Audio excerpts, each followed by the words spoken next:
नमस्कार, मैं हूं श्वेता सिंह। कहते हैं कि कोई भी व्यक्ति किसी पर भी विश्वास कर सकता है, लेकिन जब पैसों की बात आती है तो आप हर किसी पर विश्वास नहीं करते। लेकिन कुछ नाम ऐसे होते हैं जो नाम आप अपने पैसों के साथ भी उन पर भरोसा करते हैं, उनकी जो सलाह है, उनका जो मशवरा है उसे लेते हैं। ये सबसे सरल और सामान्य भाषा में मैं अपने मेहमान का इंट्रोडक्शन आपको दे सकती हूँ। डॉक्टर विवेक बिंद्रा, बहुत बहुत स्वागत है आपका। और ये बहुत बड़ा कॉम्प्लीमेंट होता है क्योंकि लोग जनरली अपने पेरेंट्स के, अपने भाइयों के, अपने बहनों की, इनकी बातों पर विश्वास करते हैं जब अपने पैसे की बात आती है। बहुत सोच समझ कर सोचते हैं कि पता नहीं कुछ गलत एडवाइस न दे दे। लेकिन आपके में क्या बात ऐसी है कि ये बड़ा बिजनेस जो है उसकी तरफ जो आम इंसान है वो इतना खिंचा चला आता है? धन्यवाद, थैंक यू। आम इंसान तभी खिंचा चला आएगा जब आप एक रियल वैल्यू क्रिएट कर सकते हैं, और वो रियल वैल्यू क्रिएट करने के लिए आम इंसान की जो सबसे खास समस्या है उसको सुलझाने के लिए क्या प्रयास किया जा रहा है। तो आज जो व्यापारी वर्ग हमारे देश में, देखिए, एंटरप्रेन्योरशिप बहुत पुराना है हमारे देश में, लेकिन स्केल नया है। बिजनेस खड़ा तो लोगों ने किया है, लेकिन बिजनेस बड़ा नहीं किया है। और बिजनेस बड़ा कैसे किया जाए, उसके लिए सोलोप्रेन्योर, एंटरप्रेन्योर के लिए हमने हिंदी भाषा में एक बड़ा बिजनेस, ये प्लेटफॉर्म ऐसा बिल्ड किया है जिससे वी आर हेल्पिंग, और आज बिलियनियर प्रोफेसर के साथ में हम उनकी मदद कर पा रहे हैं। लगभग 10 करोड़ लोग हमारे वीडियोस हर महीने देखते हैं, विच इज 100 मिलियन का हमारा मंथली एक्टिव यूजर है, और एक फार रीचिंग इम्पैक्ट है। आज 750 डिस्ट्रिक्ट के अंदर आज हमारे ऑफिस, माइक्रो फ्रेंचाइजी उनके साथ में नीचे जाके एक आम आदमी का हैंड होल्डिंग कर रहे हैं। अपना ये एक मुद्दा है कि रिक्शा वाले को भी हम एक बड़ा एंटरप्रेन्योर टेक्नोलॉजी के साथ एनेबल, साधारण भाषा में सिखा के उसे कैसे आगे बढ़ा दें।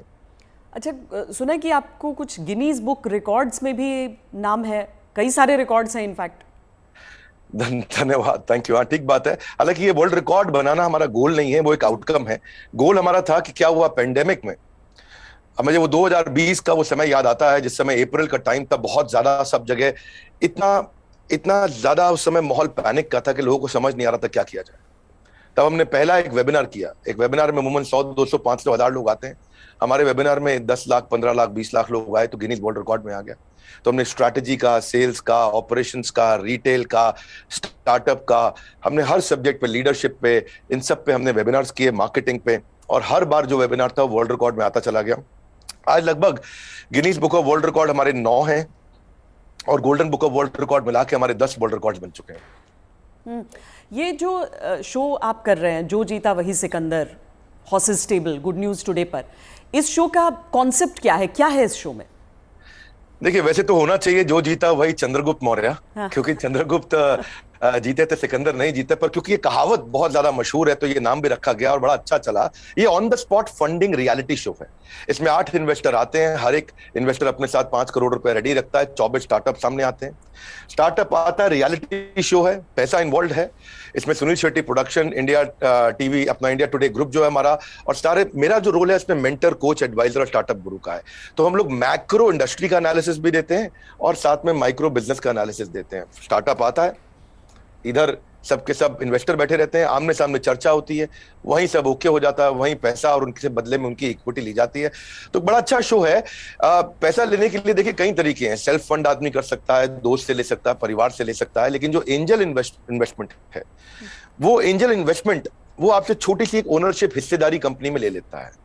जो एंजल आता है वो एंजल की तरह काम करता है। बहुत सारे एंजल इन्वेस्टमेंट के लिए बड़े अच्छे सारे प्लेटफॉर्म्स हैं। Startup grind, Indian angel network, venture catalyst, Chennai angel, lead angel, Sequoia, Nexus, Kalaari, Mumbai angel, बहुत हैं।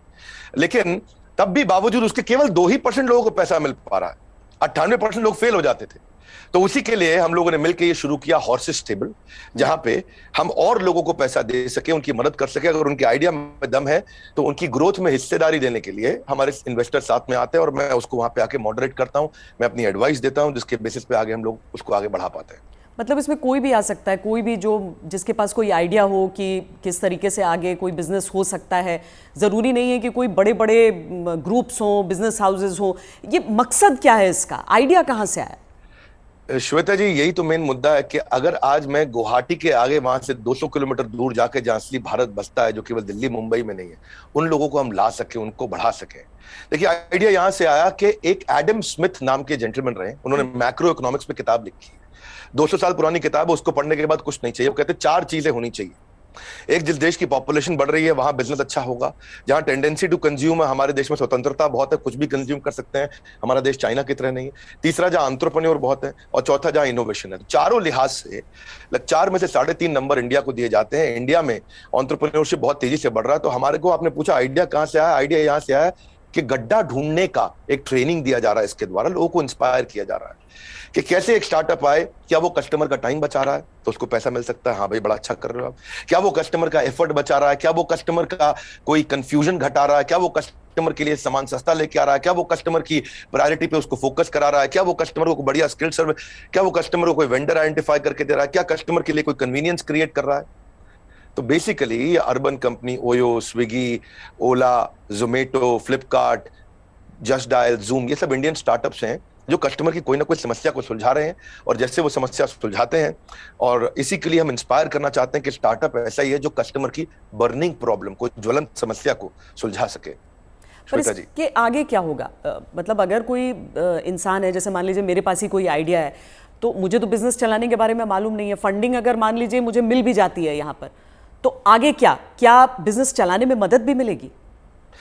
बहुत अच्छा प्रश्न है आपका। देखो, जब इन्वेस्टर आता है ना, तो वो स्मार्ट कैपिटल लेके आता है, केवल पैसा नहीं लाता है, वो एक हैंड होल्डिंग सपोर्ट लेके आता है। बड़ा बिजनेस साथ में, हमारी कंपनी भी आ रही है तो हम उनको लाइफ टाइम मेंबरशिप देते हैं, ट्रेनिंग देते हैं। देखिए, जब इन्वेस्टर आता है तो वो स्टार्टअप को मेंटरशिप देता है, एडवाइस देता है, रिसोर्सेज देता है। तो इसीलिए ये जो हॉर्सेस टेबल है, जो हमारे आज यूट्यूब चैनल पे आ रहा है, जीएनटी पे आ रहा है, गुड न्यूज टुडे, और अच्छा नेटवर्क आपने चालू किया है, तो ये हम यहाँ पे इन्वेस्टर एक स्टार्टअप को आगे जाके और फंड रेज करने में मदद करता है कि सीरीज ऑफ इन्वेस्टमेंट पिचेस डाल सके। हर स्टेज पे उसके साथ इन्वॉल्व होता है। एक आइडिया स्टेज से रेवेन्यू जनरेटिंग स्टेज तक इन्वेस्टर साथ में जुड़ता है। कई बार तो इन्वेस्टर अपना फ्री ऑफिस स्पेस भी देता है। अगर आपकी कंपनी छोटी है, आप हमारे ऑफिस जाकर शुरू कर सकते हो। उनको डिजिटल मार्केटिंग सपोर्ट देता है, टेक्नोलॉजी बनाने में, मैन पावर लाने में। तो ऐसा नहीं, इतना ही नहीं है, बल्कि मैं आपसे ये भी बताऊंगा कि फंड का इस्तेमाल कैसे हो रहा है, इस पर भी स्टार्टअप आकर के स्टार्टअप के ऊपर इन्वेस्टर नजर रखता है। इन्वेस्टर देखता है कि ड्यू डिलिजेंस करता है, उनको स्मार्ट कैपिटल देता है, उनके नेटवर्क को बढ़ाता है, उनको फ्यूचर इन्वेस्टर अट्रैक्ट करने में पूरी मदद करता है, उसको ब्रांड बिल्डिंग करता है, उसका माउथ पीस बन जाता है। वो केवल पैसा नहीं इन्वेस्ट करता है, वो उसको पूरी गाइडेंस देता है आगे, उसको बिल्कुल हॉक आई के साथ में जुड़ा रहता है, उनकी रिपोर्ट्स लेता है हर हफ्ते, हर महीने। ऐसा नहीं कि जैसे लिस्टेड कंपनी तो क्वार्टरली रिपोर्टिंग करते हैं, इनसे तो हर महीने रिपोर्ट किया। तो स्टार्टअप पे कड़ी नजर भी रहती है कि वो पैसा कैसे इस्तेमाल कर रहा है, और उसको हैंड होल्डिंग करके सपोर्ट करके ग्रोथ के लिए भी मदद की जाती है। इसीलिए इसी लिहाज से हॉर्सेस टेबल एक रेवोल्यूशनरी कॉन्सेप्ट है जो आज जीएनटी के साथ बड़ा बिजनेस मिलकर के लेके आया है। ये बड़ी अच्छी चीज़ है, क्योंकि थोड़ा तो मार्गदर्शन भी चाहिए सबको, लेकिन नज़र भी रखनी ज़रूरी है। लेकिन एक थ्योरी ये भी है डॉक्टर विवेक बिंद्रा कि स्टार्टअप्स का बबल एक क्रिएट हुआ था, और वो जो बुलबुला है वो अब धीरे धीरे फूट रहा है। आपकी क्या सोच है इस पर? नहीं, मैं ऐसा बिल्कुल नहीं मानता। ये कोई बुलबुला नहीं, ये रियल सब्सटेंस है। अगर ये बबल है तो हमें मानना होगा कि 700 मिलियन इंटरनेट यूजर भी इंडिया में बबल है। इंटरनेट यूज करना बंद कर देंगे क्या लोग? आज UPI card payments, net banking transaction, ये सब बंद हो जाएगा। अक्टूबर में ही साल $100 बिलियन की ट्रांजैक्शन यूपीआई पे इंडिया में हुई है। ये स्टार्टअप का नतीजा है। रेवोल्यूशनाइज किया है डिजिटल ट्रांजैक्शंस को, ये स्टार्टअप का नतीजा है। बहुत सक्सेसफुल स्टार्टअप्स आ रहे हैं। 42 नए यूनिकॉर्न 1 साल में आए हैं। आप समझिए, जितने यूनिकॉर्न 10 साल में बने, यूनिकॉर्न का मतलब 7,500 करोड़ की कंपनी, जितने स्टार्टअप 10 साल में बने, उतने ही स्टार्टअप पिछले 1 साल में भी बन गए। तो ये बबल नहीं है। इंडिया इस समय टॉप 3 यूनिकॉर्न प्रोड्यूसर में जो स्टार्टअप के है उसका नाम आ चुका है। यानी कि हर 9 दिन के अंदर हमारे देश में एक नया $1 बिलियन स्टार्टअप पैदा हो रहा है। स्टार्टअप जो है ना, ये अब 2011 में 9.5 साल लगा करते थे, और उसके बाद ये समय कम होता चला गया। 2012 से जो स्टार्टअप आया वो 4.5 साल में $1 बिलियन हो गए। आप ये समझिए कि ट्रैवल एजेंसी जो होती थी वो Goibibo, Thomas Cook, MakeMyTrip में आ गई। सरकारी नौकरी घट रही है, स्टार्टअप बढ़ रहे हैं। पेपर अब डिजिटल हो गया है, किताबें किंडल में मूव कर गई हैं, बिजली अब सोलर होती जा रही है, रिटेलर अब अमेजॉन, फ्लिपकार्ट और रिलायंस पे मूव कर गया है, गाड़ियां ड्राइवरलेस हो रही हैं, ब्लॉकबस्टर सीडी को खत्म करके यूट्यूब, अमेजॉन प्राइम, नेटफ्लिक्स आ गया है, सेल फोन के बिल अब घट रहे हैं, इंटरनेट के बिल बढ़ रहे हैं, गाड़ियों की सेल घट रही है, ओला उबर बढ़ रहा है, रेस्टोरेंट शटडाउन हो रहे हैं, ऑनलाइन फूड डिलीवरी बढ़ रहा है। आज बच्चों को जो है ऑनलाइन स्टडीज उनकी बढ़ गई है, प्राइवेट कोचिंग घटती जा रही है। इसका मतलब क्या है? जो स्टार्टअप है ना, वो एक रेवोल्यूशन है। पहले कबूतर चिट्ठी लेके जाता था, आज व्हाट्सएप चिट्ठी लेके जा रहा है। इसके बीच में बहुत लंबी जर्नी थी, और सिलिकॉन वैली में कम से से कम 15 स्टार्टअप ऐसे बैठे हैं जो व्हाट्सएप के खात्मे की तैयारी कर रहे हैं। और नेक्स्ट जो रेवोल्यूशन आएगा, नेक्स्ट सिलिकॉन वैली आने वाले समय में बेंगलुरु से शुरू होकर के भारत से ही आगे निकलेगा। वाह, क्या बात। लेकिन कई स्टार्टअप्स फेल भी तो होते हैं, कई स्टार्टअप्स फेल हो जाते हैं, इसकी वजह क्या रहती है? श्वेता देवी, ऐसा स्टार्टअप फेल होने के मेन 8-10 बड़े कारण होते हैं। पहला तो कोई डिफरेंशिएशन ना हो, आप वही कर रहे हो जो बाजार में सब कर रहे थे। दूसरा, फोकस की कमी हो, सारी चीजें करने में लगे हैं, फोकस नहीं है। तीसरा, उनकी एग्जीक्यूशन की स्पीड कमी है। चौथा, अगर बिजनेस अच्छा ले भी आए तो रेकरिंग रेवेन्यू नहीं है, वो कस्टमर के साथ माल दो पैसा लो रिश्ता खत्म। रेकरिंग रेवेन्यू यानी कि बार बार उसके साथ ट्रांजैक्शन होना चाहिए। पांचवा, कि वो अपनी टीम अच्छी नहीं बना पाते, दे हायर पुअरली, और एक कमजोर टीम लेके आते, एक कैटेगरी टीम नहीं बिल्ड करते। वो कुछ ऐसा बना बैठते हैं, गलती से एक और गलती करते हैं कि वो जो मेरे को अच्छा लग रहा पर कस्टमर को उसकी जरूरत नहीं, यानी कि कस्टमर अनफ्रेंडली प्रोडक्ट बना देते हैं, कस्टमर का फीडबैक नहीं लेके आ पाते हैं, पैशन नहीं होता है, प्रॉफिट के चक्कर में चले गए लेकिन पैशन नहीं है। ये बड़ा जरूरी है, आंसर बड़ा महत्वपूर्ण है। जो आज व्यूअर देख रहे हैं उनको ये समझना चाहिए कि अगर बिजनेस मॉडल और रेवेन्यू मॉडल कमजोर है, प्री मैच्योर स्केल किया, बिजनेस खड़ा हुआ नहीं, बड़ा करने पहले निकल गए, बिना टेक्नोलॉजी के स्केल किया और उसके चक्कर में फिर आपने कर्जा भी ले लिया, तो फिर जो है वो एग्जीक्यूशन और स्लो होगा, प्रॉफिट और कैश फ्लो खत्म होगा, और फिर कैश बर्नआउट के बाद आप फंड भी रेज नहीं करेंगे। यही मुख्य कारण होते हैं कि स्टार्टअप फेल होते हैं। तो पहले बिजनेस को खड़ा करना है, बाद में बिजनेस को बड़ा करना है। क्या हम समझे कि एक स्टार्टअप कल्चर है अब और ये डेवलप हो रहा है, और ऐसे में भविष्य से आपकी क्या उम्मीदें हो जाती हैं? देखिए, स्टार्टअप का कल्चर अब डेवलप हो रहा है इंडिया में। पिछले काफी समय से हम ऑब्जर्व कर रहे थे, नंबर 1 पे सिलिकॉन वैली, न्यूयॉर्क सिटी, उसके बाद London, Chicago, Los Angeles, Seattle, Boston, Berlin, Tel Aviv Israel में जो है, और सिंगापुर। यही केवल 10 शहर थे दुनिया के अंदर जहां स्टार्टअप्स बिल्ड हुआ करते थे। अब अचानक बेंगलुरु बहुत तेज आगे आया। हम जो पीछे थे अब हम आगे बढ़ रहे हैं। परंतु क्यों हम पीछे रह गए थे और भविष्य में कैसे आगे बढ़ेंगे उसको समझते हैं। हम पीछे इसलिए रह गए क्योंकि हमारा इंडियन एजुकेशन सिस्टम बहुत कमजोर था। इंसान को रोटी कपड़ा मकान के अलावा सबसे ज्यादा जरूरी है शिक्षा, और यहाँ पे ग्रेजुएट इतने प्रोड्यूस हो रहे हैं जितने कंज्यूम नहीं हो रहे थे। Real time corporate campus experience नहीं है, पढ़ाई पुरानी है, स्टैग्नेंट सिलेबस है, कन्वेंशनल थियोरेटिकल क्लासरूम अप्रोच थी। इस चक्कर में अंडर एम्प्लॉयमेंट जो है वो अनएम्प्लॉयमेंट से ज्यादा बड़ी समस्या है। आज राजनेता लोग सबके सब हमारे यहाँ पॉलिटिक्स में अनएम्प्लॉयमेंट की बात करते हैं, लेकिन अंडर एम्प्लॉयमेंट कितनी बड़ी बात है कि अब ग्रेजुएट पोस्ट ग्रेजुएट को 14,000 रुपए की तनख्वाह मिलती है, पीएचडी होल्डर को आज अगर 20,000 की तनख्वाह मिल रही है तो कितना बुरा हाल है। लो इंडस्ट्री डिमांड है, इनकॉम्पिटेंट फैकल्टी है, जो कॉलेज में पढ़ा रहा है उसको पढ़ाना नहीं आ रहा, कॉलेज में प्रोफेसर वो बन रहा है जिसको कोई नौकरी नहीं मिल रही है। तो स्टूडेंट की एस्पिरेशन बहुत थी, प्रिपरेशन यहाँ थी, प्रिपरेशन है नहीं, एस्पिरेशन बहुत ज्यादा है। उस चक्कर में हमने हार्वर्ड के प्रिंसिपल्स को इंडिया में अडॉप्ट किया कि 80% case study, 10% project, 5% lecture, 5% learning. ये है 100% का पूरा मॉडल।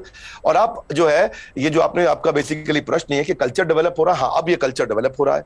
ओरिजिनल क्वेश्चन आपका यही है कि कल्चर ऑफ इनोवेशन आ रहा है, और इससे ना इकोनॉमिक एक्टिविटीज, मनी सर्कुलेशन अपने आप इंप्रूव होता है, और इससे देश में फर्क आ रहा है। मेरा कंक्लूजन यही है कि लोगों के पास आइडियाज हैं, कैपेबिलिटी है। हमने जो ये शुरू किया है हॉर्सेस टेबल, जो जीता वही सिकंदर, ये एक ऐसा रेवोल्यूशनरी कॉन्सेप्ट है जिससे एक आम आदमी को भी ना मन में ये फीलिंग आ गया है, यार आइडिया देने पे पैसा मिल सकता है तो मुझे भी कुछ करना चाहिए। केवल आइडिया देने पे पैसा मिल रहा है, भैया तो कमाल हो गया है, मैं भी आता हूं, मैं भी आगे बढ़ता हूं। बड़ा उत्साह इस समय बढ़ रहा है देश का। हमारे यूट्यूब चैनल पे हमको बहुत फीडबैक्स मिल रहे हैं, जीएनटी पे मैंने देखा बहुत से फीडबैक्स मिल रहे हैं, लोग बहुत पसंद कर रहे हैं, शेयर रेट बढ़ गया, वीडियो कंजम्पशन रेट बढ़ गया है।